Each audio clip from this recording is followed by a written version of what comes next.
પાટણમાં પીસીપીએનડીટી એક્ટના ભંગ બદલ ટીએચઓ દ્વારા કાર્યવાહી કરવામાં આવી હતી. પાટણમાં ડોક્ટર પંચીવાલાની બ્લેસિંગ વુમન્સ હોસ્પિટલના સોનોગ્રાફી મશીન સીલ કરાયા હતા.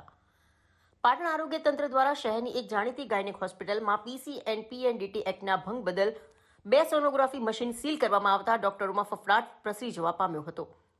પાટણ શહેરના સુભદ્રાનગરમાં આવેલ બ્લેસિંગ વુમન્સ હોસ્પિટલમાં ડોક્ટર ભદ્રેશ પંચીવાલા દ્વારા જાતિ પરીક્ષણ અટકાવવા માટે બનેલ પીસીપીએનડીટી એક્ટનો ભંગ કરાતો હોવાની બાબતે Patan taluka health officer doctor Alpesh Sohal દ્વારા ડોક્ટર ભદ્રેશ પંચીવાલાને નોટિસ પાઠવી તાલુકા એડવાઇઝરી કમિટીમાં પીસીપીએનડીટી સોનોગ્રાફી મશીન સીલ કરવા કમિટી દ્વારા ડોક્ટર ભલામણ કરતા ટીમે સોમવારના રોજ હોસ્પિટલના ડોક્ટર ભદ્રેશ પંચીવાલાની હોસ્પિટલ ખાતેના 2 સોનોગ્રાફી મશીનને 5 પંચો અને 2 સ્વતંત્ર સાક્ષીની હાજરીમાં સીલ કરી આગળની કાર્યવાહી હાથ ધરી હતી.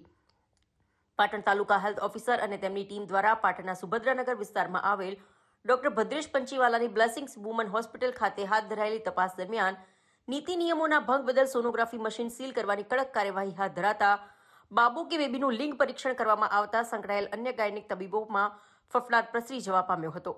ઉલ્લેખનીય છે કે પાટણ પંથકમાં લાંબા સમય બાદ પીસીપીએનડીટી એક્ટના ભંગ બદલ કોઈ હોસ્પિટલ સામે કડક કાર્યવાહી કરી સોનોગ્રાફી મશીન સીલ કરવામાં આવ્યા છે.